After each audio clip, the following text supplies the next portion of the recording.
అంగన్వాడి విద్య అంగన్వాడి విద్య అంగన్వాడి విద్య ఆటపాటల విద్య. Very good.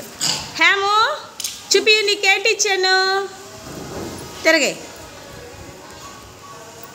తిప్పాలి, తిప్పు, తిరగే నాన్న. అది పైకి రావాలి, పైకి రావాలి. బొమ్మ అలా కత్త చెప్తా.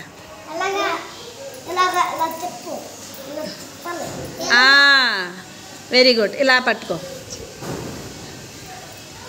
ఇప్పుడు అదేంటి చెప్పు. Very good. ఉదయాన లేచాడు, ఏం చేస్తున్నాడు? బ్రష్ చేస్తున్నాడు. క్లాప్స్. శ్యామ్ కుమార్కి క్లాప్స్. ఉదయాన్నే లేచాడు, బ్రష్ చేశాడు. బ్రష్ చేసిన తర్వాత ఏం చేశాడు? శశాంక్ చూపి.